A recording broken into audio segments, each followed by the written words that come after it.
සම්බන්ධ වෙලා ඉන්න මාධ්‍යවේදීන් සියලු දෙනාමත් තමත් ගෞරවයෙන් මේ අවස්ථාවට පිළිගන්නවා. මම ආරාධනා කරනවා ගෞරව මහත්තුමාට රැස් දැනුම් දීමේ කටයුතු ආරම්භ කරන්න. සුබෝදෑසන සියලු දෙනාටම අද මගේ සහෝදර ගරු අමාත්‍යවරුන් දෙදෙනා පාර්ලිමේන්තු දිනයක් නිසා හදිසි ප්‍රශ්න කීපයකට උත්තර දීමට තිබෙන නිසා නොපැමිණීමට සිදුවෙන බව දන්නලා තියෙනවා.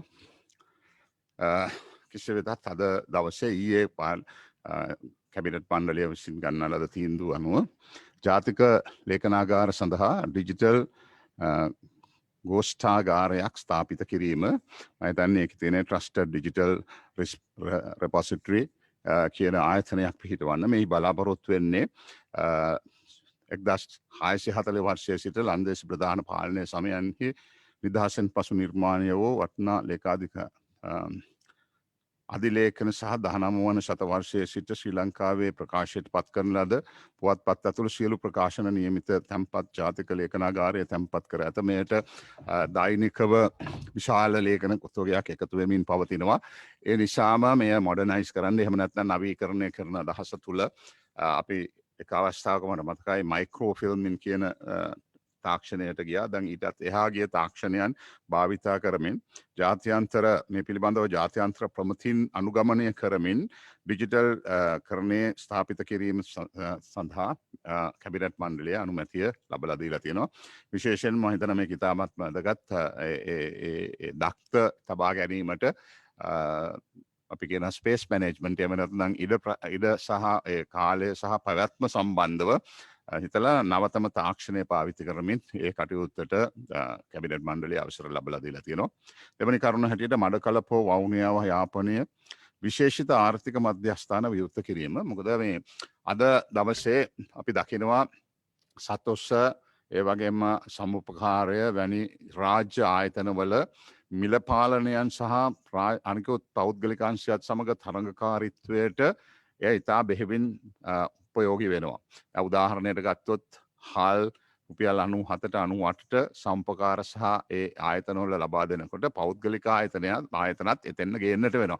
හැබැයි ඒ ව්‍යාප්ත විය යුතුයි රට සෑම ප්‍රදේශයක්ම ආවරණය විය යුතුයි. එහෙම නැත්නම් තිබෙන ප්‍රමාණය මද බව අපිට තේරුම් ගිහිලා තිබෙන නිසා ආර්ථික මධ්‍යස්ථාන 15ක් මේ වෙනකොට පිහිටලා තියෙන අර සම්පකාර සතොසට අමතරව. ඒ නිසා විශේෂයෙන්ම මඩකලපුව වවුනියාව සහ යාපනය විශේෂිත ආර්ථික මධ්‍යස්ථාන විවෘත කිරීමටත් මේ වෙනකොට බොහෝ ආයතන මේ ප්‍රදේශවල කටයුතු අවසාන වෙමින් පවතිනවා. පෙළක් අනිත් අයවට මුදල් වෙන් කරලා තියෙනවා ඒ කටයුත්ත හැක ඉක්මනින් කරන්න. ඒ වගේම තේ වගාව සඳහා උනන්දු කිරීම පිණිස දැනට ගෙවනු ලබන සහනාධාර මුදල් සංශෝධනය කිරීම මම හිතනවා මේක ඉතා වැදගත්. අපි සාමාන්‍ය පොඩි කාලේ වුණත් තේපොල් රබල් කියලා තමයි කියන්නේ අප නයන. අදත් මම හිතනවා ඒකට විශේෂිත වැඩපිළිවෙලක් තිබිය යුතුයි. වගේම 2019 වර්ෂයේදී මුළු තේ නිෂ්පාදනය කිලෝග්‍රෑම් මිලියන 300ක් වූ අතරින් 175ක් වන 175ක් එනම් 225ක් පමණ නිෂ්පාදනය කරන ඇත්තේ කුඩා තේ වතු අංශ විසින්. ඒක තමයි ඉතිහාසයේම පැමිණෙන පෞද්ගලිකකරණය එහෙම නැත්නම් රජයට පවරා ගැනීමෙන් පසුව නැවත පෞද්ගලිකකරණය ඒ සිදුවීම් සියල්ල ඇතුළේ කුඩා නිෂ්පාදනය වතු ප්‍රමාණය 175ක් පමණ වෙනවා සම්පූර්ණ වැඩපිළිවෙල. ඒ නිසා ඔවුන්ට විශේෂයෙන්ම යම් සහන සැලසිය යුතුයි කියන මතය සිටින්නේ. මොකද මේ රටේ ප්‍රධානතම අපනයන භාණ්ඩයක් සහ ලෝකයේ මේ වෙනකොටත් ඒ ඉල්ලුම ඒ ආකාරයෙන්ම පවත්වාගෙන යන්න අපිට හැකියාවකුත් තිබෙනවා. ඒ වගේම සිලොන් ටී කිව්වහම ලංකාවේ ලෝකෙම දන්න බ්‍රෑන්ඩ් එකක් එහෙම නැත්නම් සන්නාමයක් බවට පත් වෙලා තියෙනවා. ඒකට දෙන්න පුළුවන් උපරිම ශක්තිය ලබලා දීලා ඒ ගොඩ ගැනීමට සහ ඒ තරඟකාරීත්වයට මුහුණ දෙන පරිදි කටයුතු කරන්නට කැබිනට් මණ්ඩලය තීන්දුව කරලා තියෙනවා. ඒ නිසා මෙතෙක්කල් මේ ඉලක්කය වෙලා තියෙන්නේ මේ කිලෝග්‍රෑම් මිලියන 360ක් කරන්න 120කින් වැඩි කරන්න. ඒකට යම්කිසි සහනාධාරයක් ලබා දිය යුතුයි කියලා අපි විශ්වාස කරපු නිසා යනොත් ඒ නැවත වගා කරන සහනාධාර මුදල හෙක්ටාරයකට නව වගා සහනාධාර මුදල හෙක්ටාරයකට රුපියල් ලක්ෂ 4 සිට ලක්ෂ 5 දක්වා වැඩි කිරීමට කැබිනට් මණ්ඩලය අනුමැතිය ලබා දීලා තියෙනවා. කියන්නේ හෙක්ටාරයකට ලක්ෂ 5ක දීමනාවක් ඒක මේ ණයක් ක්‍රමයේ දීමනාවක් හැටියට දෙන්න බලාපොරොත්තු වෙනවා. තවත් ඒ වගාවේ අපි ඉලක්ක මිලියන 300 වෙනවා 360ක් 120ක් වැඩි කරන්න අපි බලාපොරොත්තු වෙනවා. ඒ වගේම තමයි ජාතික ජල සම්පාදන හා ජල ප්‍රවාහන මණ්ඩලයේ 2025 ඒකාබද්ධ අතර ඒකාබද්ධ සැලැස්මේ ව්‍යාපෘති ක්‍රියාත්මක කිරීම සඳහා කඩිනම් ප්‍රසම්පාදන ක්‍රමවේදයක් මේක මම හිතන්නේ ඉතාමත්ම වැදගත් වෙනවා. මොකද හේතුව අපි සෑම වසරකම මේ ජල සම්පාදනය වෙනුවෙන් මුදල් වෙන් කරනවා. නමුත් ඒ මුදල් භාවිතය 150කට අඩුයි පෙළක් කියලා. මොකද හේතුව ඒ ප්‍රසම්පාදන ක්‍රියාඵලයන් ඉතාමත්ම සංකීර්ණයි. ඒ කියන්නේ තරම් පහසු දෙයක් නෙමෙයි. දැන් උදාහරණයක් ගත්තොත් මේ අලුත් වැඩපිළිවෙල හැරේ කිලෝමීටර් 40000ක් බට එලීමට යෝජනා වෙලා තිබෙනවා. ඉතින් මේ ප්‍රසම්පාදන ක්‍රම වැඩපිළිවෙල අපි බලාපොරොත්තු වෙනවා 2025 වෙනකොට 78.8කින් බීමට ජලය ලබා ගන්න කණ්ඩායම් වැඩි කරන්න. මොකද දැනට 51ක් පමණ වගේ තමයි මගේ දැනුම හැටියට මට මතක හැටියට තියෙන. ඒ නිසා ඒත් එක්කම 2031 වෙනකොට සමට පිරිසුදු ජලය කියන වැඩ පිළිවෙලට අපි යන්න බලාපොරොත්තු වෙනවා. මේ නිසා ප්‍රසම්පාදන ක්‍රමවේදයන් ඒ වගේම ඊට තියෙන අපිට තියෙන රෙඩ් ටේප්ස් එහෙම නැත්නම් තියෙන බාධකයන් ඉවත් කිරීමේ වැඩ පිළිවෙලක් කැබිනට් මණ්ඩලය අනුමත කරලා තියෙනවා. ඒ වගේම දිනකට ඝන මීටර මිලියන 2.35කින් වැඩි කිරීමටත් සැලසුම් කරලා තියෙනවා. ඒ සැලසුම් කිරීම ක්‍රියාත්මක කරන්න සහ පහසු කරන්න සහ ඉලක්කවලට නිශ්චිත වශයෙන්ම ලංවීමට අවශ්‍ය විමධ්‍යගත කිරීම මධ්‍යගතව තියෙන දේවල් විමධ්‍යගත කර කටයුතු කිරීමට බලාපොරොත්තු වෙනවා.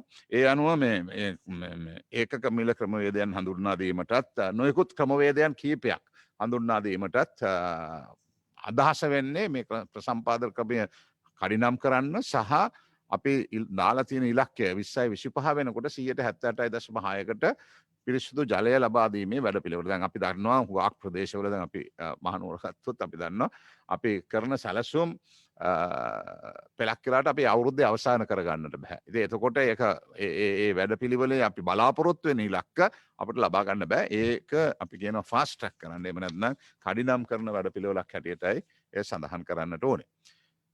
ඒ වගේම 2005 අංක 38 දරන සංචාරක කටයුතු පනත අහෝසි කර නව සංචාරක දැන් 2005 අංක 38 දරන සංචාරක පනතේ විධිවිධාන අනුව සමස්ත සංචාරක අංශයේ ප්‍රධාන ආයතන 4කට බෙදලා තියෙනවා. ශ්‍රී ලංකා සංචාරක සංවර්ධන අධිකාරිය, ශ්‍රී ලංකා සංචාරක ප්‍රවර්ධන කාර්යාංශය, ශ්‍රී ලංකා සම්මේලන කාර්යාංශය සහ ශ්‍රී ලංකා සංචාරක හා හෝටල් කළමනාකරන ආයතන. දැන් මේ හතරෙන් පළවෙනි තුන ශ්‍රී ලංකා සංචාරක සංවර්ධන අධිකාරිය, ශ්‍රී ලංකා සංචාරක ප්‍රවර්ධන කාර්යාංශය, ශ්‍රී ලංකා සම්මේලන කාර්යාංශය කියන කරුණු තුන 2025 සංචාරක කටයුතු පනත අහෝසි කර ඒ වෙනුවට නව ශ්‍රී ලංකා සංචාරක අධිකාරිය නමින් නව අධිකාරියක් ඒ අංශ තුන ඒක රාශි කරලා කටයුතු කරන්න අපි බලාපොරොත්තු වෙනවා. මේන් අපි බලාපොරොත්තු වෙනවා මේ අංශ ගණනාවකට මේවා බෙදුනහම ඒ තියෙන සම්බන්ධීකරණයට සම්බන්ධව ගැටලු මතුවලා තිබෙනවා අපේ අත්දැකීම් අනුව. ඒ නිසා එක මහලක් යට එහෙම නැත්නම් එක ක්‍රමවේදයක් යටට ගෙන ආපුවාම අපේ පරිපාලනයට බොහොම පහසු වෙනවා සහ කාර්යක්ෂම වෙනවා කියන මතය අනුව කැබිනට් මණ්ඩලයට ඉදිරිපත් කරපු ලද මෙම යෝජනාව කැබිනට් මණ්ඩලයේ අනුමැතියට ලක් කරලා තියෙනවා. ඒ වගේම 2017 අංක 12 දරන විදේශ විනිමය පනත යටතේ විශේෂ තැන්පතු ගැනීම විවෘත කිරීම සඳහා ලබා දී ඇති කාලය මේ වෙනකොට මිලියන 360.3ක් පමණ එක්කාසු වෙලා තියෙනවා. 21 අප්‍රේල් මාස 7 වෙනි දිනෙන් අවසන් වීමට නියමිත බැවින් එය දීර්ඝ කිරීමට කැබිනට් මණ්ඩලයේ අනුමැතිය ලබා දීලා තියෙනවා. ඒ වගේම COVID-19 ව්‍යාප්තිය වැළැක්වීම සඳහා තවත් ස්පුට්නික් V එන්නත් මාත්‍රා මිලියන 6ක් මිලදී ගැනීමට තීන්දුව කරලා තියෙනවා. ඒ වෙනුවෙන් රජය මේ වෙනකොට වෙන් කරලා තියෙනවා $69.65ක මුදලක් වෙන් කරලා තියෙනවා ලබා දීලා තිබෙනවා. 21 මාර්තු මාස 30 දින පැවති අමාත්‍ය මණ්ඩලයේදී මේ අනුමැතිය ලබා දීලා තියෙනවා. ඉස්සෙල්ලා ගෙන ආපු මිලියන 7ත් මේ මිලියන 6ත් එක්ක මිලියන 13ක් ඒ නිසා මිලියන 6මාරකට පාවිච්චි කිරීමේ හැකියාව තියෙනවා. ඒ වැඩ කටයුතු ඒ ආකාරයෙන් සිදු කරන්න බලාපොරොත්තු වෙනවා. ඒ වගේම කොවිඩ් එකේ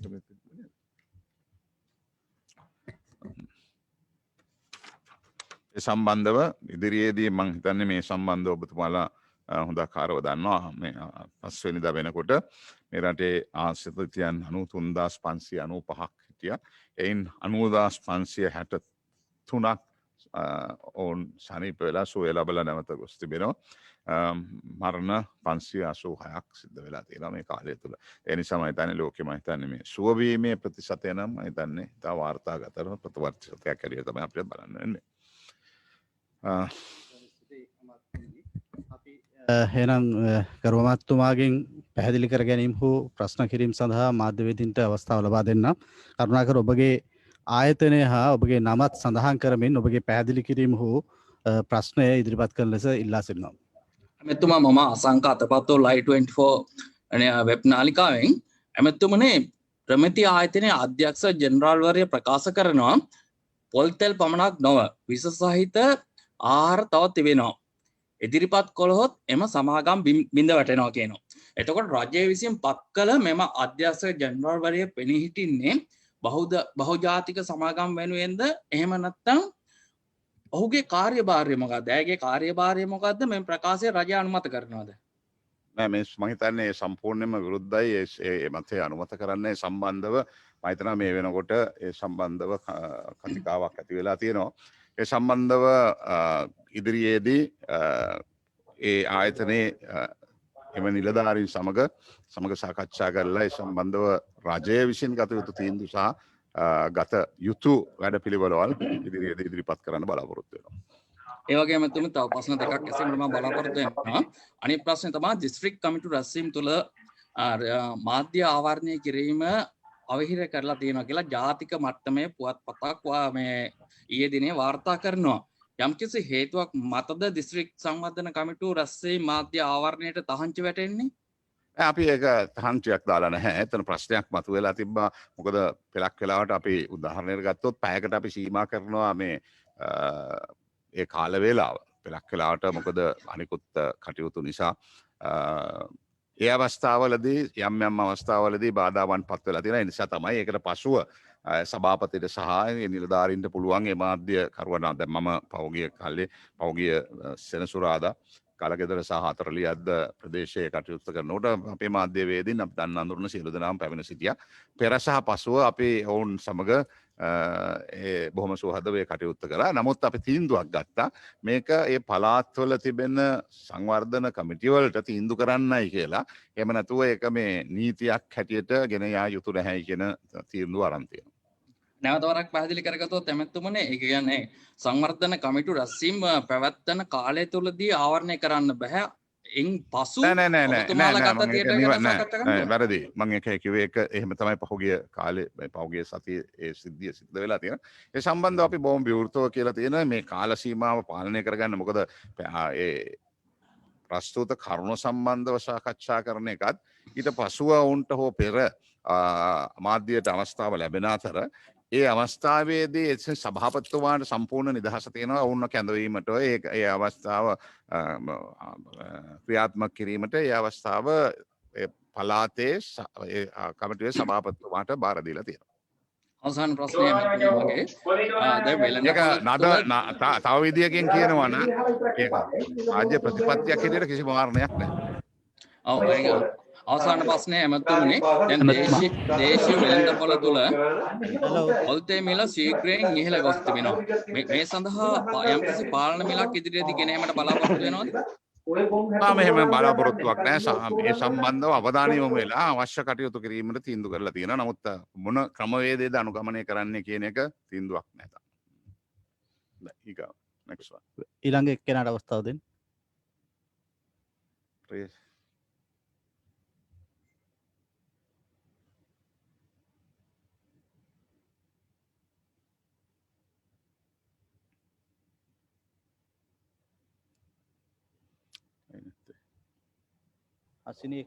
ගරු ඇමතුමනි මම අතුල ඇතුළත් මුදල් ලංකා ඊනිවුස් වෙබ් අඩවියෙන් මේ දවස්වල මේ ලොකු ප්‍රශ්නයක් තියෙනවා විශාල වශයෙන් ජනතාව රැස් වෙනවා අලුත් අවුරුද්ද සැමරීම සඳහා කඩපිල්වලට ඒ තුලින් මේ කොවිඩ් වසංගත තත්ත්වය උත්සන්න වීමක් සිදු වෙයි කියලා ඔබතුමාලට යම්කිසි බියක් ඇති වෙන්නේ නැද්ද මේ තත්ත්වය මත ජනතාව ඒකරාශී වීම වැළැක්වීම සඳහා යම්කිසි ක්‍රියාමාර්ගයක් ගැනීමට රජය වශයෙන් කටයුතු කරන්නේ නැද්ද? නෑ දැන් බොහොම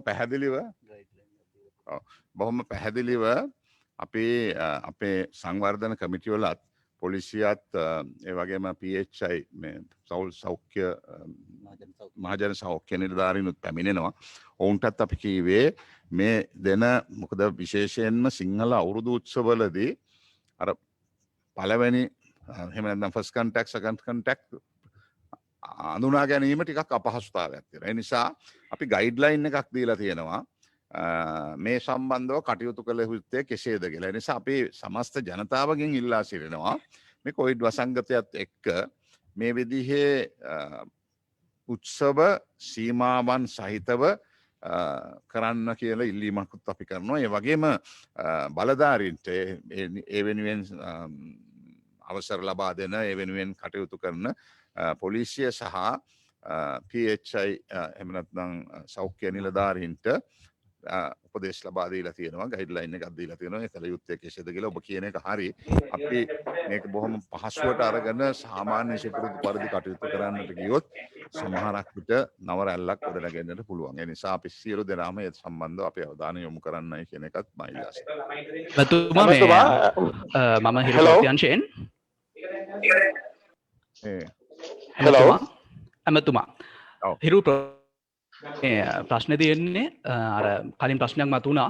හිරු ප්‍රවෘත්ති සම්මුඛ සාකච්ඡාවකට එක් වෙලා සිද්ධිකා සේනරත්න අධ්‍යක්ෂකතුමිය කියනවා මේ තවත් භාණ්ඩ වර්ගයක් පිළිකාකාරක සහිතව තියෙනවා කියලා. ඇමතුමා අපිට මේ එහෙම අතගාලා මේ ප්‍රශ්නේ මොකද හිරු සම්මුඛ සාකච්ඡාවට ඇවිල්ලා කියපු ප්‍රශ්නය මේ වෙද්දි සමාජයේ ලොකු මතයක් ගිනිලා තියෙනවා. එතකොට මේ තියෙන තවත් භාණ්ඩ වර්ග මොනවද? මොකද මේ ජනතාවට ඒ සම්බන්ධව තමයි මම ඉස්සෙල්ලා ප්‍රශ්නෙට උත්තරය දුන්නේ. ඔබතුමාගේ ප්‍රශ්නෙට ඒ සම්බන්ධව සවිස්තරව කටයුතු කිරීමට තීන්දුව කරලා තියෙනවා. ඒ ප්‍රමිති ආයතනය සම්බන්ධව ඒ දීලා මේ පිළිබඳව ඊයේ කැබිනට් මණ්ඩලයේදී සාකච්ඡා වෙනකොට යම් පරීක්ෂණයක් පැවැත්වෙමින් තියෙනවා. ඇමතුමා මම නයන තරංග ගමගේ අරුණ පත්තරෙන් මට මගේ තියෙන ප්‍රශ්නේ ඔය පොල්තෙල් හා සම්බන්ධවම තමයි. ඔබ දැන් ඔබතුමා පුළුල් ලෙස මේක ගැන පරීක්ෂණයක් පවත්වනවා කියලා කිව්වට නමුත් වෙන ප්‍රශ්න තියෙනවා මතුවෙන. මොකද දැන් මේ සම්බන්ධයෙන් 2016 නිකුත් කරලා තියෙන ගැසට් නිවේදනය අහෝසි කරනවායි කියලා දැන් දවස් දෙකකට කලින් බන්දුල ගුණවර්ධන මහත්මයා හදිස්සියෙම කිව්වා. කියලා අලුත් ගැසට් නිවේදනයක් ගේනවා පොල්තෙල් මිශ්‍ර කිරීම සම්බන්ධයෙන්.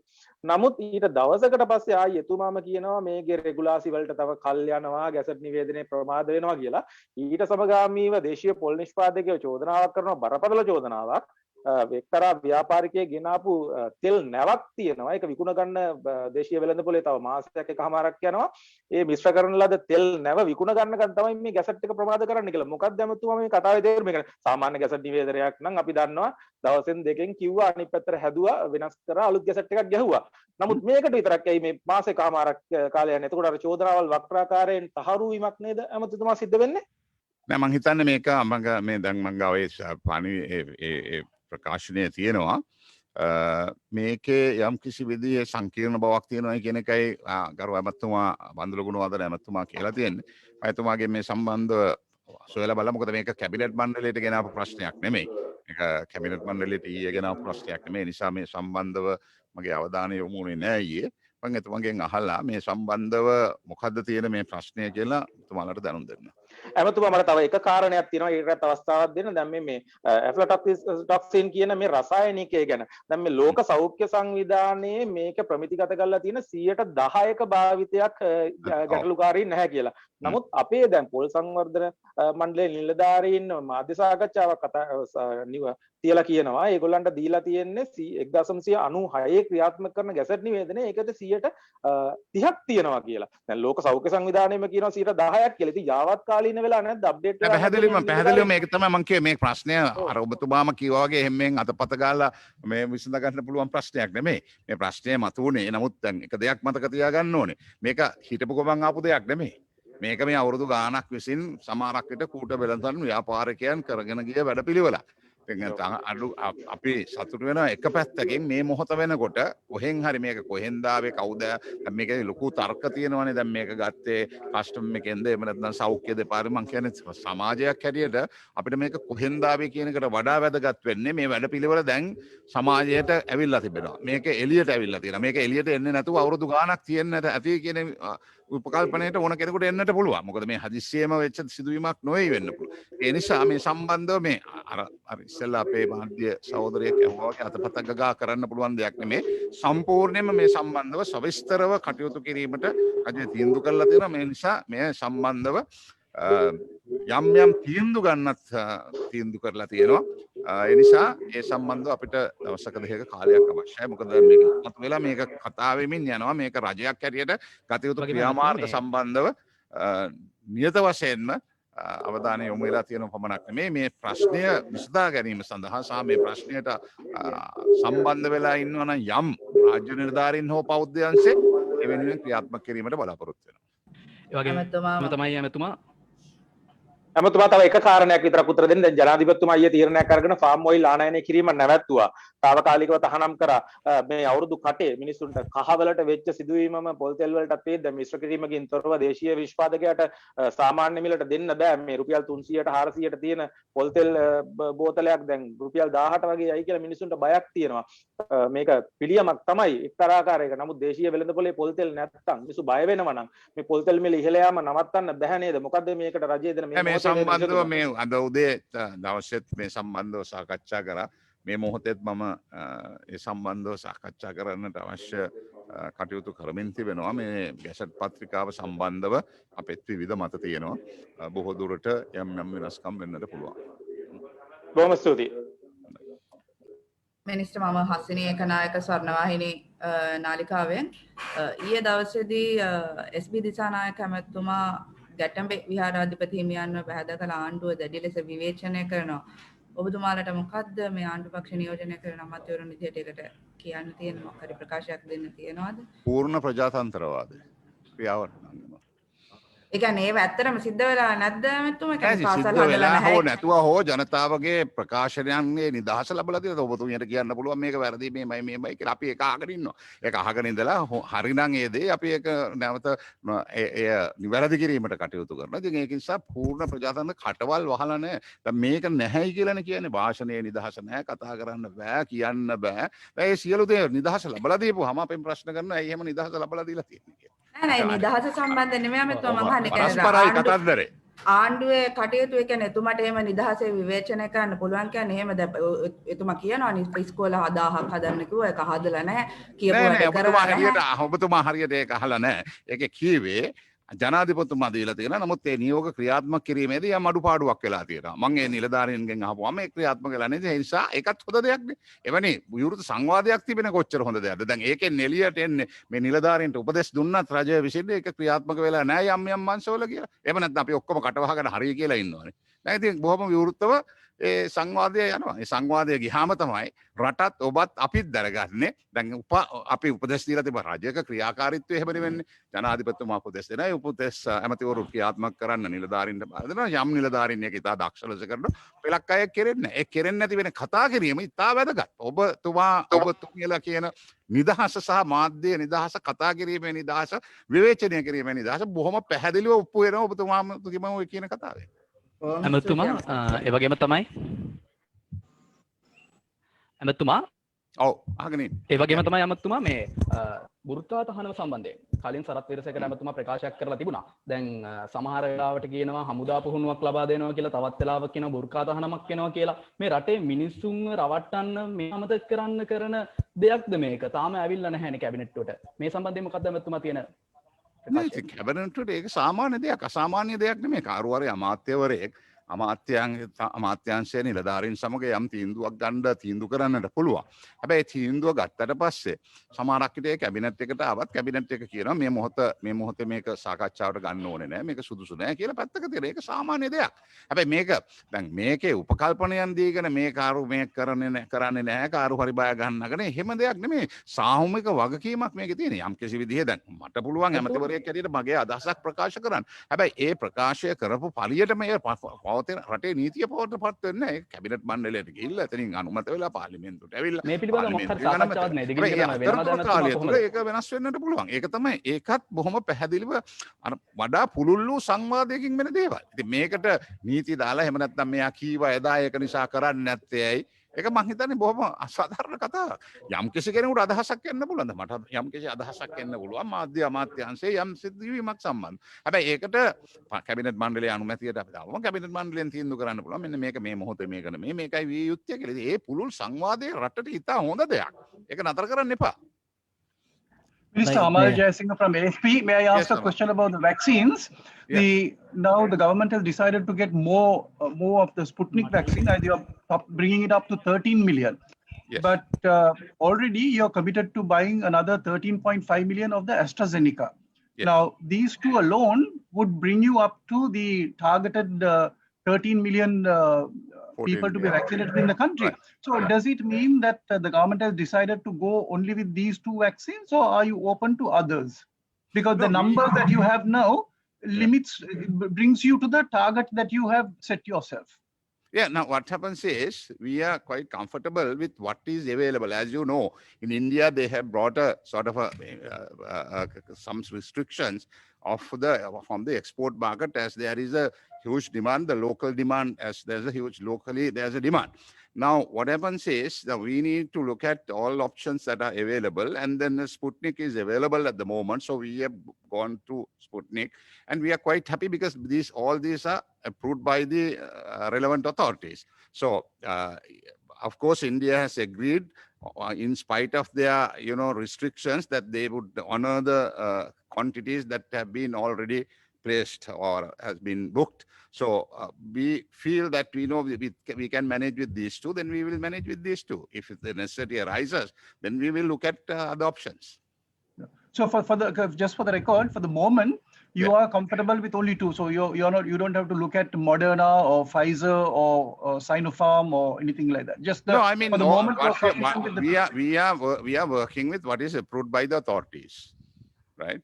So whether we take one particular brand or two or three depends on the availability and their preparedness to part with it and all kinds of things. So we are looking at safeguarding our citizens in the country. Yeah, To no, that but effect, we will Minister, work with whatever the company that is approved under the WHO that we will correct. take, I understand that, but my question is, with the two procurements of 13 million AstraZeneca and 13 million now of the Sputnik vaccine, these two alone brings you to your expected target. Yes. So do you need anything more? No, Don't it need all anything depends. It all depends. We also, in fact, I am a member of this committee, so I know we are also looking at a standby situation. අලුත් එකක් පටන් ගන්නද ඔය නම අතහැරලා දාන්න. Thank you, Minister. හරිද? ඊට පස්සේ ඒකට Amal? ඊළඟ Okay, got අවස්ථාව it.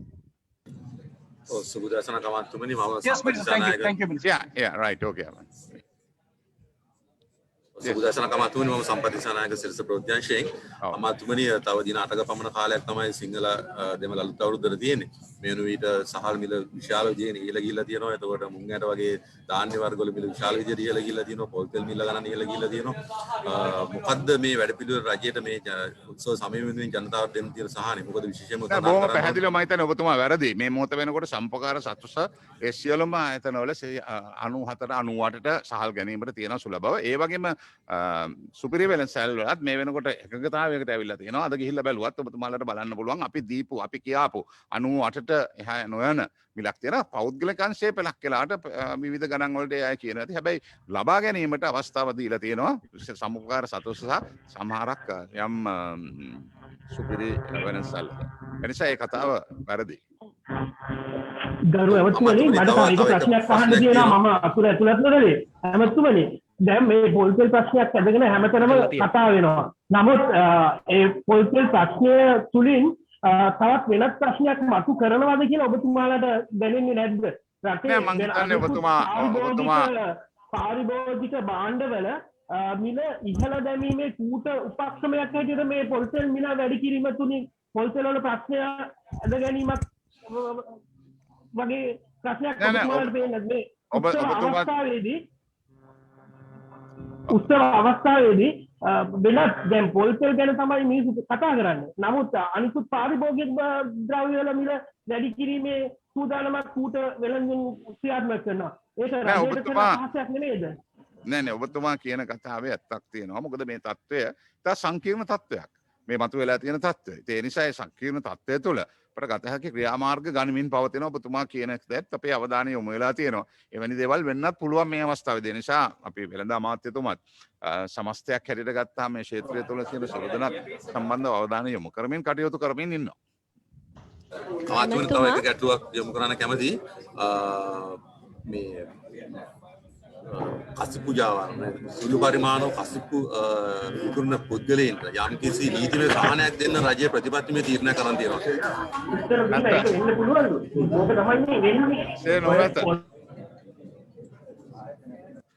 අපි දැක්ක පසුගිය දවස්වල මේ රාජ්‍ය අමාත්‍යවරයෙක් පොලිස් නිලධාරියෙක්ගෙන් ASP වරයෙක්ගෙන් පැහැදිලිව කියනවා මේ සුළු පරිමාණ කසිප්පු පෙරණයට යම් කිසි සහනයක් දෙන්න කියලා.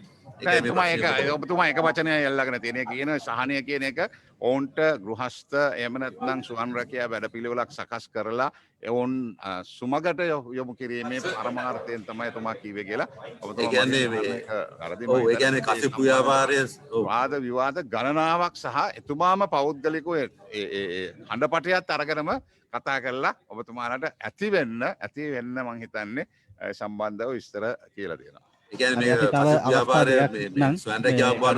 ප්‍රශ්න අහපු නැති දෙන්නෙක් මේ අවස්ථාව ලබා ගන්න. Mr. Bhagat here from Associated Press. Just want to find out, has the government placed orders to import this Sputnik vaccine, and when are we going to get it? You see, I think I've just told you we have ordered almost 13 million, which would suffice for 6.5 million personnel, given the consideration for 2 vaccines at a particular periods. So that's it. Yeah, I think my good friend Amal answered that question. We have placed Axena and then Sputnik both to be sufficient for the 13 million people. We may also have some excess in the event if an order is not executed during the expected time period. ඇමතුමනි පළාත් සභා මැතිවරණය ගැන පැහැදිලි තීන්දුවක් cabinet මණ්ඩලයේ නොගැනීම තුළින් අපිට පැහැදිලි වෙන්නේ තවදුරටත් පළාත් සභා ඡන්දයේ කල්යාමක්ද? ඔබතුමා කැබිනට් මණ්ඩලයේ සමාජිකයෙක් වුණේ කවදද කියලා මම දන්නේ නැහැ. මොකද එහෙම පැහැදිලි තීන්දුවක් අරගෙන තියෙනවා. ඔබතුමා නොදන්න වුණාට පැහැදිලි තීන්දුව තමයි අපේ මැතිවරණ ප්‍රකාශනයේ අනුවම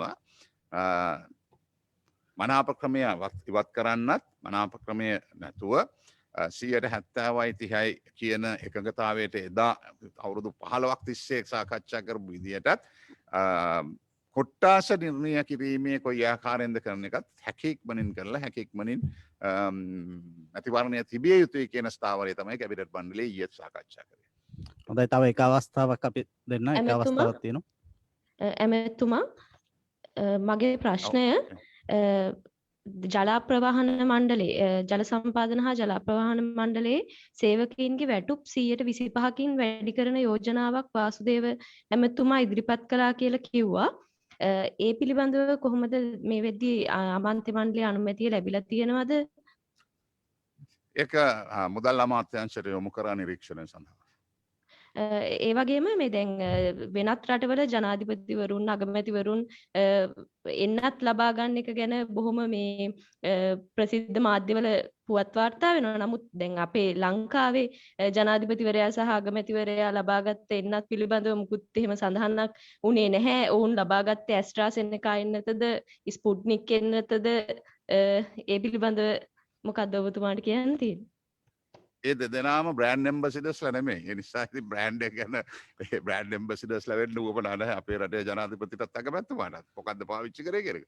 හැබැයි පැහැදිලිව කිව්වා ඒ වැක්සින් එක ලබා ගත්තයි කියන එක. බොහොම ස්තුතියි අමාත්‍යතුමනි.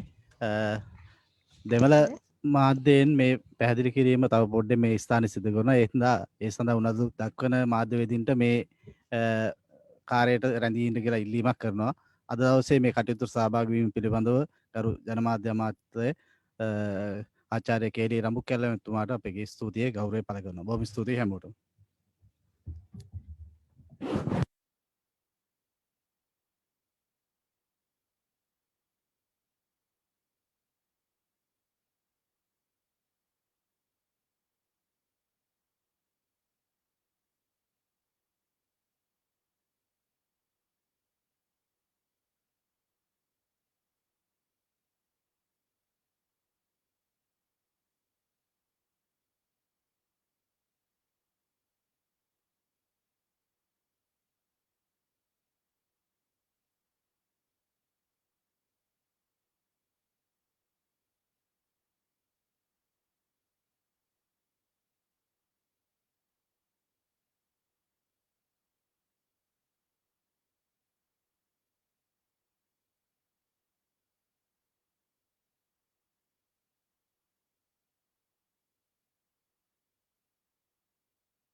இன்றைய தினம் ஊடகவியலாளர் சந்திப்பு இடம்பெற்றது. இதிலே கலந்து கொண்டவர்கள் அமைச்சரவை இணை பேச்சாளர் தகவல் ஊடகத்துறை அமைச்சர் கலாநிதி கேஎல்ஏ ராமு.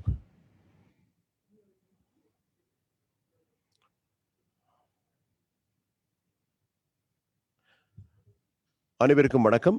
நேற்றைய தினம் அமைச்சரவை கூட்டம் இடம்பெற்றது. அந்த அமைச்சரவை கூட்டத்தில் எட்டப்பட்ட தீர்மானங்கள் குறித்த அறிவித்தல் இன்றைய தினம் இடம்பெற்ற ஊடகவியலாளர் சந்திப்பின் போது வெளிப்படுத்தப்பட்டது. இன்றைய இந்த ஊடகவியலாளர் சந்திப்பிலே கலந்து கொண்டவர்கள் அமைச்சரவை இணை பேச்சாளர் தகவல் ஊடகத்துறை அமைச்சர் கௌரவ கேலிய ரம்புக்வெல் அவர்கள், அதே போன்று தகவல் திணைக்கள பணிப்பாளர் நாயகம் அமைச்சின் மேலதிக செயலாளர் திரு ருவான் சத்குமார் அவர்கள். இங்கே முதலில் அமைச்சரவையில் எட்டப்பட்ட தீர்மானங்கள் குறித்து பிரஸ்தாபிக்கப்பட்டது. அதிலே முதலாவது விடயம் தேசிய சுவடிகள் கூடத்தில் டிஜிட்டல் காப்பகத்தை உருவாக்கல் தொடர்பான விடயம். இதற்கு அமைச்சரவை அனுமதி கிடைக்கப்பெற்றிருக்கிறது. 1640 ஆண்டு தொடக்கம் ஒல்லாந்தர் மற்றும் ஆங்கிலேயர் ஆட்சி காலத்தில் மற்றும் சுதந்திரத்தின் பின்னர் மிகவும் பெருமதியான ஆவணங்கள் மற்றும் 19ஆம் நூற்றாண்டு தொடக்கம் இலங்கையில் வெளியிடப்பட்ட பத்திரிகைகள் உள்ளிட்ட அனைத்து வெளியீடுகளதும் சட்ட ரீதியான காப்புகள் தேசிய சுவடிகள் கூடத்தில் பாதுகாத்து வைக்கப்பட்டுள்ளன. இங்கு நாளாந்தம் அதிகளவான ஆவணங்கள் சேர்ந்த வண்ணம் இருப்பதுடன் அதற்காக டிஜிட்டல் வெளியீடுகள் மற்றும் ஆவணங்கள், வானொலி மற்றும் தொலைக்காட்சி ஒளிபரப்புகள், இணையதளங்கள் மற்றும் மின்னஞ்சல் போன்றன உள்ளடங்குகின்றன. அதற்கமைய குறித்த டிஜிட்டல் ஆவணங்களின் நம்பகத்தன்மை மற்றும் போலியற்ற தன்மையை உறுதிப்படுத்தும் வகையில் டிஜிட்டல் காப்பு தொடர்பான சர்வதேச தர நியமங்களை பின்பற்றி டிஜிட்டல் காப்பகத்தை அமைப்பதற்காக புத்தசாசன, மத விவகார மற்றும் கலாசார அலுவல்கள் அமைச்சராக கௌரவ பிரதமர் அவர்கள் சமர்ப்பித்த யோசனைக்கு அமைச்சரவை அங்கீகாரம் வழங்கியிருக்கிறது. அடுத்தபடியும் மட்டக்களப்பு, வவுனியா மற்றும் யாழ்ப்பாணம் போன்ற இடங்களிலே விசேட பொருளாதார மத்திய நிலையங்களை திறந்து வைத்தல் தொடர்பான விடயத்துக்கு அமைச்சரவை அங்கீகாரம் வழங்கியிருக்கிறது. விவசாயிகளின் உற்பத்திகளை நேரடியாக சந்தைப்படுத்துவதற்கும் போட்டித்தன்மை மூலம் மிகவும் வினைத்திறனான விலை பொறிமுறையை நடைமுறைப்படுத்துவதற்கும் இயலுமான வகையில் விசேட பொருளாதார மத்திய நிலையங்கள் ஆரம்பிக்கப்பட்டுள்ளதுடன் அவ்வாறான 15 பொருளாதார மத்திய நிலையங்கள் நாடளாவிய ரீதியில் இயங்கி வருகின்றன. அதற்கமைய மட்டக்களப்பு மற்றும் வவுனியா விசேட பொருளாதார மத்திய நிலையங்களின் கட்டுமான பணிகள் பூர்த்தி அடைந்துள்ளதுடன் யாழ்ப்பாண விசேட பொருளாதார மத்திய நிலையத்தின் முதலாம் கட்ட கட்டுமான பணிகள் தற்போது பூர்த்தி அடைந்துள்ளன. குறித்த விசேட பொருளாதார மத்திய நிலையத்தின் நிர்வாக மற்றும் முகாமித்துவ நிதியத்தை நிறுவுவதற்கும் முறையான பொறிமுறையை பின்பற்றி குறித்த விசேட பொருளாதார மத்திய நிலையத்தின் வியாபார அலைகளை ஒதுக்கி வழங்குவதற்கும் கமத்தொழில் அமைச்சர் அவர்கள் சமர்ப்பித்த யோசனைக்கு அமைச்சரவை அங்கீகாரம் வழங்கி இருக்கிறது. இந்த பொருளாதார மத்திய நிலையங்களின் ஊடாக அந்த உள்ளூர் சந்தையில் இருக்கின்ற உற்பத்திகளை சிறந்த விலையில் வழங்குவது மட்டுமல்லாமல் அந்த பொருட்களை சிறந்த முறையிலே பகிர்ந்து கொள்வதற்கும் அந்த வியாபார நடவடிக்கைகள் சுமூகமாக இடம்பெறுவதற்கும் இது வழிவகுக்கும் என்பதிலே ஐயமில்லை. அடுத்து தேயிலை செய்கையை ஊக்குவிப்பதற்காக தற்போது வழங்கப்பட்டு வரும் மானிய தொகையை திருத்தம் செய்தல் தொடர்பான விடயத்துக்கும் அமைச்சரவை அங்கீகாரம் வழங்கியிருக்கிறது. 2019 ஆண்டில் மொத்த தேயிலை உற்பத்தி 300 மில்லியன் கிலோகிராம்கள் ஆக இருந்ததுடன் அவற்றில் 75% 225 மில்லியன் கிலோகிராம்கள் சிறிய தேயிலை தோட்ட உரிமையாளர்களால் உற்பத்தி செய்யப்படுகின்றன. தேயிலை உற்பத்தியை உயர்மட்டத்தில் பேணுவதற்காக சிறிய தேயிலை தோட்ட காணிகளில் உற்பத்தி பெருக்கை அதிகரிக்க வேண்டிய தேவை கண்டறியப்பட்டிருக்கிறது. தேயிலையை மீள் பயிரிடல் மூலம் வருமானம் ஈட்டுவதற்காக 4 வருடங்கள் எடுப்பதாலும் அதற்கான செலவு அதிகமானதாலும் மீள் பயிரிடல் மற்றும் புதிய பயிரிடல் போன்றவற்றுக்கு போதுமான அளவு ஆர்வம் காட்டாமையினால் 2025 ஆண்டளவில் 360 மில்லியன் கிலோகிராம்கள் உற்பத்தி இலக்கை அடைவதற்காக போதுமான அளவு ஊக்குவிப்புகள் வழங்க வேண்டியுள்ளது. அதுக்கமைய தேயிலை மீள் பயிரிடல் மானியத் தொகை ஹெக்டேர் ஒன்றுக்கு புதிய பயிரிடல் மானியத் தொகையாக ஹெக்டேர் ஒன்றுக்கு 4 லட்சம் ரூபாயிலிருந்து 5 லட்சம் ரூபாய் வரைக்கும் அதிகரிப்பதற்காக பெருந்தோட்டத்துறை அமைச்சர் அவர்கள் சமர்ப்பித்த யோசனைக்கு அமைச்சரவை அங்கீகாரம் வழங்கியிருக்கிறது. அடுத்து தேசிய நீர்வளங்கள் மற்றும் வடிகாலமைப்பு சபையின் 2021-2025 ஒருங்கிணைந்த திட்டத்தின் கருத்திட்டங்களை நடைமுறைப்படுத்துவதற்காக துரித பெருகை செயல்முறையை நடைமுறைப்படுத்தல் தொடர்பான விடயத்துக்கும் அமைச்சரவை அங்கீகாரம் வழங்கியிருக்கிறது. 2021 ஆண்டிலிருந்து 2025 ஆண்டு வரை ஒருங்கிணைந்த திட்டத்தில் உள்வாங்கப்பட்டுள்ள நீர்வளங்கள் மற்றும் வடிகாலமைப்பு கருத்திட்டத்தை நடைமுறைப்படுத்துவதற்காக 2021 ஆண்டு ஜனவரி மாதம் 11ஆம் தேதி இடம்பெற்ற அமைச்சரவை கூட்டத்தில் அங்கீகாரம் வழங்கப்பட்டுள்ளது.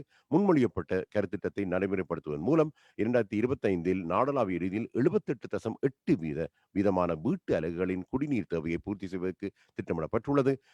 குறித்த இலக்கை அடைவதற்காக நீர் விநியோக குழாய்கள் 40,000 கிலோமீட்டர்கள் வரை இடுவதற்கும் சமகால உற்பத்தி இயலளவு நாளொன்றுக்கு 2.35 மில்லியன் கனமீட்டர்களாக அதிகரிப்பதற்கும் திட்டமிடப்பட்டுள்ளது. நீர் விநியோக திட்டங்களில் காணப்படும் சிக்கலான தன்மையால் தேசிய நீர்வளங்கள் மற்றும் வடிகாலமைப்பு சபையின் பெருகை செயல்முறை ஏனைய நிறுவனங்களை விட அதிக காலம் எடுப்பதாக தெரிய வந்திருக்கிறது.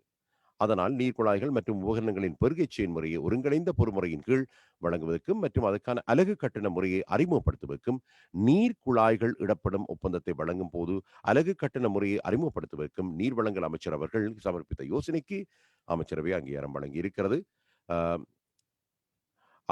இதற்கான நிதி ஒதுக்கப்பட்டிருக்கிறது. அதனை சரிவர பயன்படுத்துவதும் இதன் ஒரு முக்கிய நோக்கமாக அமைந்திருக்கிறது. அடுத்து 2005 ஆண்டு 38ஆம் இலக்க சுற்றுலா நடவடிக்கை சட்டத்தை முடிவுறுத்தி புதிய சுற்றுலா நடவடிக்கை சட்டத்தை கொண்டு வரல் என்ற விடயத்துக்கும் அமைச்சரவை அங்கீகாரம் வழங்கியிருக்கிறது. 2005 ஆண்டு 38ஆம் இலக்க சுற்றுலா நடவடிக்கை சட்டத்தின் ஏற்பாடுகளுக்கு அமைய ஒட்டுமொத்த சுற்றுலாத்துறையை 4 முக்கிய நிறுவனங்களாக பிரித்து இலங்கை சுற்றுலா அபிவிருத்தி அதிகார சபை, இலங்கை சுற்றுலா மேம்பாட்டு பணியகம், இலங்கை சம்மேளன பணியகம் மற்றும் இலங்கை சுற்றுலாத்துறை மற்றும் ஹோட்டல் முகாமித்துவ நிறுவனம் போன்றன நிறுவப்பட்டுள்ளன. ஆனாலும் ஒட்டுமொத்த சுற்றுலாத்துறையையும் 4 நிறுவனங்களுக்கு பிரித்து உள்ளமையினால் ஒருங்கிணைப்பு நடவடிக்கைகளில் பிரச்சனை மேலெழுதல் மற்றும் வளங்கள் வீண் விரயம் போன்றன இடம்பெறுவதாக தெரிய வந்திருக்கிறது. அதுக்கமைய சுற்றுலாத்துறையின் நிலைபெறான அபிவிருத்தியை உறுதிப்படுத்துவதற்காக 2005 ஆண்டு 38ஆம் இலக்க சுற்றுலா நடவடிக்கை சட்டத்தை முடிவுறுத்தி புதிய சுற்றுலா நடவடிக்கை சட்டத்தின் சட்ட மூலத்தை தயாரிப்பதற்கும் அதன் மூலம் இலங்கை சுற்றுலா அபிவிருத்தி அதிகார சபை, இலங்கை சுற்றுலா மேம்பாட்டு பணியகம், இலங்கை சம்மேளன பணியகம் போன்றவற்றை இணைத்து இலங்கை சுற்றுலாத்துறை அதிகார சபை எனும் பெயரில் புதிய அதிகார சபையை நிறுவுவதற்கு தேவையான நடவடிக்கைகள் எடுப்பதற்கு சுற்றுலாத்துறை அமைச்சர் அவர்கள் சமர்ப்பித்த யோசனைக்கு அமைச்சரவை அங்கீகாரம் வழங்கியிருக்கிறது. அடுத்து 2017ஆம் ஆண்டு 12ஆம் இலக்க அந்நிய செலாவணி சட்டத்தின் கீழ் விசேட வைப்பு கணக்கு திறப்பதற்காக வழங்கப்பட்டுள்ள கால எல்லையை நீடித்தல் தொடர்பான விடயத்துக்கும் அமைச்சரவை அங்கீகாரம் வழங்கியிருக்கிறது. அந்நிய செலாவணியை எமது நாட்டுக்கு அனுப்புவதை ஊக்குவிப்பதற்காக 2020 ஏப்ரல் மாதம் தொடக்கம் நடைமுறையில் உள்ள விசேட வைப்பு கணக்குக்கான ஏற்பாடுகள் 2017ஆம் ஆண்டு 12ஆம் இலக்க அந்நிய செலாவணி சட்டத்தின் கீழ் குறித்த கட்டளைகள் வெளியிடப்பட்டுள்ளன. அவ்வாறே குறித்த கணக்குகளில் காணப்படும் வைப்புகளை தொடர்ந்தும் பேணும் நோக்கில் மேலதிக வட்டியை வழங்குவதற்காக அமைச்சரவை அங்கீகாரம் வழங்கப்பட்டுள்ளது. 2021ஆம் ஆண்டு மார்ச் மாதம் வரையில் குறித்த வைப்பு கணக்குகளில் 360.3 மில்லியன் அமெரிக்க டாலர்கள் வைப்புகளிடப்பட்டுள்ளன. குறித்த விசேட வைப்பு கணக்குகளை திறப்பதற்கான கால எல்லை 2021 ஏப்ரல் மாதம் 7ஆம் தேதியுடன் முடிவடைய இருப்பதால் தொடர்ந்தும் பணத்தை வைப்பிடுவதற்கு விருப்பம் தெரிவிக்கும் தரப்பினர்களை ஊக்குவிக்கும் வகையில் குறித்த கால வரையறையை தொடர்ந்தும் நீடிப்பதற்காகவும் அதற்காக அந்நிய செலாவணி சட்டத்தின் ஏற்பாடுகளின் கீழ் கட்டளைகளை பிறப்பிப்பதற்கும் நிதி அமைச்சராக கௌரவ பிரதமர் அவர்கள் சமர்ப்பித்த யோசனைக்கு அமைச்சரவை அங்கீகாரம் வழங்கியிருக்கிறது. அடுத்து இறுதியாக COVID-19 பரவலை தடுப்பதற்காக 6 மில்லியன் ஸ்புட்னிக் தடுப்பூசிகளை கொள்வனவு செய்தல் தொடர்பான விடயத்துக்கும் அமைச்சரவை அனுமதி வழங்கியிருக்கிறது. அமைச்சரவையால் நியமிக்கப்பட்ட பேச்சுவார்த்தை மற்றும் உடன்படிக்கை குழுவின் பரிந்துரைக்கு அமைய 7 மில்லியன் ஸ்புட்னிக் தடுப்பூசிகளை ஒரு தடுப்பூசி $9.95 அமெரிக்க டாலர்கள் வீதம் $69.65 மில்லியன் அமெரிக்க டாலர்களுக்கு கொள்முதல் செய்வதற்காக 2021 மார்ச் மாதம் 23ஆம் தேதி இடம்பெற்ற அமைச்சரவை கூட்டத்தில் அங்கீகாரம் வழங்கப்பட்டது. குறித்த தடுப்பூசியின் அளவுக்கு மேலதிகமாக 6 மில்லியன் ஸ்புட்னிக் தடுப்பூசிகளை கொள்வனவு செய்வதற்காகவும் சுகாதார அமைச்சர் அவர்கள் சமர்ப்பித்த யோசனைக்கு அமைச்சரவை அங்கீகாரம் வழங்கியிருக்கிறது. இது விடயம் தொடர்பான கூடுதலான தகவல்கள் எதிர்காலத்திலும் வழங்கப்படும் என்று அமைச்சர் தெரிவித்தார். இனி நாங்கள் ஊடகவியலாளர்கள் கேட்ட கேள்விகள் தொடர்பாக பார்க்கலாம், ஆராயலாம். அதிலே ஒரு கேள்வி, இலங்கை தரக்கட்டுப்பாட்டு நிலையம் அல்லது கட்டளைகள் பணியகம் என்று சொல்வார்கள், SLSI, அந்த நிலையத்தின் பணிப்பாளர் நாயகம் வெளியிட்ட கூற்று தொடர்பிலே ஒரு கேள்வி கேட்கப்பட்டது. தேங்காய் எண்ணெயில் கலப்பு அது பற்றியும் அதே போன்று அப்படி பேசும் பொழுது அந்த பணிப்பாளர் நாயகம் தெரிவிக்கின்றார், ஏனைய பொருட்களிலும் இவ்வாறான கலப்பு இருக்கிறதே என்று சொல்லும் பொழுது அந்த கூற்றை நீங்கள் ஏற்றுக்கொள்கிறீர்களா என்று அமைச்சரிடம் வினவப்பட்டது. அமைச்சர் சொன்னார், இல்லை, அந்த கூற்று பிழையானது. இது விடயம் தொடர்பில் நாங்கள் விரிவாக ஆராய்ந்து வருகின்றோம். பேச்சுவார்த்தை நடத்தி எடுக்க வேண்டிய நடவடிக்கைகள் குறித்து விரைவில் அறிய தருவோம் என்று அமைச்சர் தெரிவித்தார். அடுத்து இங்கே தேங்காய் எண்ணெய் விலையில் ஏதும் அதிகரிப்பு இருக்கும் என்று நாங்கள் எதிர்பார்க்கலாம். ஏனென்றால் இப்பொழுது வருகின்ற பிரச்சனை, அப்படி ஒரு அதிகரிப்பு இருக்கிறதா? அதிகரிப்பு இருந்தால் அரசாங்கம் அதற்கு மாற்று நடவடிக்கை எடுக்குமா என்ற ஒரு கேள்வி கேட்கப்பட்டது. அதற்கும் அமைச்சர் கேஹிலி ரம்புக்வெல் அவர்கள் இவ்வாறு பதிலளித்தால், இது குறித்தும் நாங்கள் விரிவாக ஆராய்ந்து வருகிறோம். இந்த விலைகளை கட்டுப்படுத்துவதற்கு நடவடிக்கை எடுக்கப்பட்டிருக்கிறது என்று அமைச்சர் குறிப்பிட்டார். அடுத்து சிங்கள தமிழ் புத்தாண்டு கொண்டாட்டங்கள் இடம்பெற இருக்கின்றன. சந்தையிலே பொருட்களை வாங்குதல் என்ற ஒரு விடயம் இருக்கிறது. சன நெரிசல் ஏற்படக்கூடிய வாய்ப்பு இருக்கிறது. எனவே COVID-19 தொற்றிலே இன்னும் ஒரு அலை உருவாகக்கூடிய ஒரு அபாயம் இருக்கிறதே, அது பற்றி உங்களுடைய கருத்து என்ன என்று கேட்ட பொழுது அமைச்சர் தெரிவித்தார், ஆம், சிங்கள தமிழ் புத்தாண்டு இடம்பெறவிருக்கிறது, விரைவிலே அந்த கொண்டாட்டங்கள் இடம்பெறவிருக்கின்றன. ஆனால் சுகாதாரத்துறை அமைச்சு சில வழிகாட்டல்களை வெளியிட்டிருக்கிறது. அந்த வழிகாட்டல்களை பொதுமக்கள் பின்பற்ற வேண்டும். போலீசாருக்கும் பொறுப்புகள் வழங்கப்பட்டிருக்கின்றன. அவர்களும் அந்த பொறுப்புகளை சிறப்பாக செவ்வனை செய்கிறார்கள். எனவே பொதுமக்கள் மிகவும் அவதானத்துடனும் அந்த சமூக தூரப்படுத்தலையும் ஏனைய சுகாதார வழிகாட்டல்களையும் பின்பற்ற வேண்டும் என்று அமைச்சர் விரிவாக தெளிவாக வலியுறுத்தியிருந்தார்.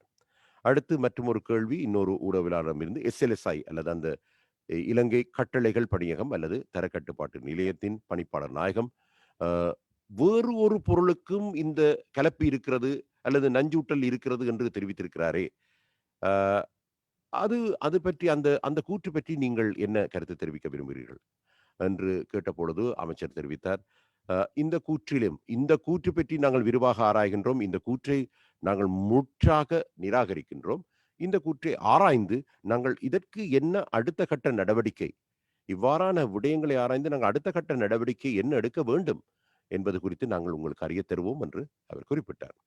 அடுத்து இன்னொரு கேள்வி கேட்கப்பட்டது. 2016ஆம் ஆண்டு வர்த்தமானி அறிவித்தல் மூலம் தான் இந்த கலப்புகள் இடம்பெற்றிருக்கின்றன, தேங்காய் எண்ணெய் கலப்புகள். எனவே அதனை உடனடியாக நீக்க வேண்டும் என்று அமைச்சர் பந்துல குணவர்தன அவர்கள் தெரிவித்திருக்கிறார். ஆனால் அவர் தெரிவித்த பின்னரும் இன்னும் இதுவரை அந்த 2016ஆம் ஆண்டு வர்த்தமானி அறிவித்தல் நீக்கப்படவில்லை. அது பற்றி உங்களுடைய கருத்து, பதில் என்று கேட்டபொழுது அமைச்சர் தெரிவித்தார், இது ஒரு அமைச்சரவையில் ஒரு பேசும் பொருளாக இருக்கவில்லை. இந்த விடயம் பற்றி நாங்கள் விரிவாக ஆராயவில்லை. எனவே இப்பொழுது நீங்கள் கேள்வி கேட்டிருக்கிறீர்கள். இது பற்றி விரிவாக ஆராய்ந்து உரிய நடவடிக்கை எடுக்கப்படும். இந்த விடயம் தொடர்பில் முழுமையாக ஆராய்ந்தே நாங்கள் நடவடிக்கை எடுக்க வேண்டியிருக்கிறது. இது தேங்காய் எண்ணெயோடு மட்டுமல்ல, நாங்கள் முழுமையாக இதனை பார்த்து வர்த்தமானி அறிவித்தல், அந்த வர்த்தமானி அறிவித்தலை எவ்வாறு நீக்குவது என்பது பற்றி விரிவாக ஆராய்ந்து அதற்கான ஒரு நடவடிக்கை எடுக்கப்படும் என்று அமைச்சர் குறிப்பிட்டார். ஜனாதிபதி இன்னொரு கேள்வி கேட்கப்பட்டது. ஜனாதிபதி அவர்கள் நேற்று பாம் ஆயில் பாவனையை உடனடியாக தடை செய்ய வேண்டும் என்று குறிப்பிட்டிருந்தார். அதற்கான வர்த்தமானி அறிவித்தலையும் வெளியிட வேண்டும் என்று குறிப்பிட்டிருந்தார். இதனால் தேங்காய் எண்ணெயின் விலை அதிகரிக்கலாம் அல்லவா? அது பற்றி உங்களுடைய கருத்து என்ன என்று கேட்டபொழுது அமைச்சர் தெரிவித்தார், இது பற்றியும் ஆராய்ந்து வருகிறோம். உண்மைதான். இந்த இந்த இந்த பாம் ஆயில் தடை செய்வதனால் தேங்காய் எண்ணெயின் விலை, அதனுடைய கேள்வி அதிகரித்து விலை அதிகரிக்கக்கூடிய வாய்ப்பு இருக்கிறது. எனவே அது பற்றி நாங்கள் ஆராய்ந்து அதுக்கான மாற்று நடவடிக்கைகளை நாங்கள் உங்களுக்கு தருவோம். அடுத்து இன்னொரு கேள்வி கேட்கப்பட்டது, புர்கா தடை செய்தல் குறித்தும் ராணுவ பயிற்சி வழங்குதல், இளைஞர்களுக்கு ராணுவ பயிற்சி வழங்குதல் தொடர்பிலும் சில தினங்களுக்கு முன்னர், சில வாரங்களுக்கு முன்னர் பேசப்பட்டது. இப்பொழுது அது இன்னும் அமைச்சரவைக்கு வரவில்லையா என்று கேட்கப்பட்டது. அதற்கு அமைச்சர் தெரிவித்த பதில், இது ஒரு சாதாரண விடயம். அமைச்சரவைக்கு ஒரு அமைச்சர் ஒரு கருத்தை முன்வைக்கலாம், சிந்தனையை முன்வைக்கலாம். அதனை எடுப்பதா இல்லையா என்பது அமைச்சரவை தீர்மானிக்கும். எனவே எவருக்கும் ஒரு சிந்தனையை ஒரு கருத்தாக முன்வைப்பதற்கு அமைச்சரவையில் ஒரு அமைச்சருக்கு அதிகாரம் இருக்கிறது. அவருக்கு ஒரு சுதந்திரம் இருக்கிறது. ஆனால் அந்த சிந்தனையை அமைச்சரவை எடுத்து அதனை முன்னெடுத்து செல்வதா அல்லது அதனை காலந்தாழ்த்தி பார்ப்பதா என்பதை அமைச்சரவை தான் தீர்மானிக்கும். இதனைத்தான் நாங்கள் இங்கே குறிப்பிட வேண்டியிருக்கு என்று குறிப்பிட்டார். அடுத்து இன்னொரு கேள்வி எழுப்பப்பட்டது. அஸ்ட்ராசெனேகா, ஸ்புட்னிக் தடுப்பூசிகள் இப்பொழுது தெரிவிக்கப்படுகின்றன. வேறு தெரிவுகள் எடுத்தாலும் அந்த நிர்ணயித்த, அதாவது வேறு தெரிவுகள் இருக்கின்றனவா இதை தவிர என்று கேட்கப்பட்டது. நிர்ணயித்த இலக்கை நீங்கள் ஒரு 14 மில்லியன் என்று குறிப்பிட்டீர்கள். அந்த நிர்ணயித்த இலக்கை இதன் மூலம் அடைய முடியுமா அல்லது வேறு தெரிவுகளுக்கு நீங்கள் செல்ல வேண்டிய ஒரு கட்டாயம் இருக்கிறதா என்று கேட்கப்பட்டது. அதுக்கு அமைச்சர் தெரிவித்தார், நாங்கள் இந்தியாவிலே நிலைமை ஆராய வேண்டும். இந்தியாவின் உள்நாட்டு தேவை அதிகரிப்பு காரணமாக அவர்களுடைய ஏற்றுமதிகள், இந்த அஸ்ட்ராசெனேகா தடுப்பூசி ஏற்றுமதிகள் மட்டுப்படுத்தப்பட்டிருக்கின்றன. எனவே நாங்கள் ஓரளவைத்தான் நாங்கள் அங்கிருந்து எடுக்கக்கூடியதாக இருக்கும். எனவே நாங்கள் ஸ்புட்னிக் தடுப்பூசிக்கு செல்கிறோம். ஆனால் எந்த தடுப்பூசி எடுத்தாலும் WHO, உலக சுகாதார ஸ்தாபனத்தின் அனுமதியை பெற்ற, அங்கீகாரத்தை பெற்ற தடுப்பூசிகளையே நாங்கள் தெரிவிக்கின்றோம். அது பற்றியே நாங்கள் விரிவாக ஆராய்கின்றோம். எனவே இதில் இந்த மாற்று நடவடிக்கை, இந்த நிர்ணயித்த இலக்கை எங்களுக்கு அடைய முடியாது போனால் மாற்று நடவடிக்கைகள் எடுக்கலாம். அந்த ஏனைய தெரிவுகள் பற்றி நாங்கள் சிந்திக்கலாம். ஆனால் எங்களுக்கு இருக்கின்ற இந்த தெரிவுகள் மூலமே நிர்ணயித்த இலக்கை அடையலாம் என்ற நம்பிக்கை இருக்கிறது என்று குறிப்பிட்டார். இன்னொரு கேள்வி, 8 நாட்கள் இருக்கின்றன சித்திரை புத்தாண்டுக்கு. அரிசி விலை அதிகரித்துள்ளது, தேங்காய் எண்ணெய் விலை அதிகரித்துள்ளது, என்ன இது நடக்கிறது என்று ஒரு உறவினர் கேட்டார். அதற்கு அமைச்சர் வழங்கிய பதில், நீங்கள் கூறுவது பிழை. இது பிழையான கூற்று. சதோச விற்பனை நிலையம் மூலமாக, அரசாங்கத்தின் அனுமதியுடன் சதோச விற்பனை நிலையங்கள் மூலமாக குறைந்த விலையில், அதாவது சாதாரண விலையில் அத்தியாவசிய பொருட்கள் இப்பொழுது வழங்கப்பட்டுக் கொண்டிருக்கின்றன, விற்பனை செய்யப்பட்டுக் கொண்டிருக்கின்றன. எனவே அங்கே தேங்காய் எண்ணெயின் விலையும் சாதாரண விலையில் இருக்கிறது. அதே போன்று அரிசியின் விலையும் சாதாரண விலையில் இருக்கிறது. ஏனைய அத்தியாவசிய பொருட்களுடைய விலைகளும் சாதாரண விலையில் இருக்கின்றன. எனவே சத்தோச நிலையங்களுக்கூடாக நீங்கள் அதனை பெற்றுக் கொள்ளலாம். தனியார் நிலையங்கள் எவ்வாறு செயல்படுகின்றன என்பது பற்றி நமக்கு தெரியாது என்று அவர் குறிப்பிட்டார். அடுத்து இன்னொரு கேள்வி கேட்கப்பட்டது, கசிப்பு வியாபாரம், அதிலே ஈடுபடுகின்றவர்கள் அவர்களுக்கு ஏதேனும் நிவாரணம் வழங்கப்படும் என்று கொள்கை அளவில் ஏதாவது தீர்மானம் எடுக்கப்பட்டதா என்று கேட்கப்பட்டது. அதற்கு அமைச்சர் பதில் வழங்கினார், இல்லை, இல்லவே இல்லை. அவ்வாறான ஒரு தீர்மானம் நாங்கள் எடுக்கவே இல்லை. இது ஒரு பிழையான விடயம். இது பிழையாக சித்தரிக்கப்பட்ட ஒரு கேள்வி. எனவே இந்த கசிப்பு வியாபாரம் இதுகளுக்கு நிவாரணம் வழங்க வேண்டிய தேவை அரசாங்கத்துக்கு இல்லை. அப்படி ஒரு தீர்மானம் எடுக்கப்படவில்லை என்று குறிப்பிட்டார். இப்பொழுது இன்னொரு கேள்வி கேட்கப்பட்டது, ஸ்புட்னிக் தடுப்பூசி ஆர்டர் செய்யப்பட்டிருக்கிறதா இப்பொழுது மேலதிகமாக என்று கேட்ட பொழுது நாங்கள் அதுக்கு அமைச்சர் தெரிவித்த, ஏற்கனவே நாங்கள் அமைச்சரவை தீர்மானங்களை அறிவிக்கும் பொழுதே நாங்கள் தெரிவித்திருந்தோம். அதுக்கான உரிய இலக்குகளை அடைவதற்கான அந்த எண்ணிக்கையான அந்த தடுப்பூசிகள் ஆர்டர் செய்யப்பட்டிருக்கின்றன. அந்த அளவிலே இன்றைய ஊடகவியலாளர் மாநாடு நிறைவு வந்தது. நன்றி, வணக்கம்.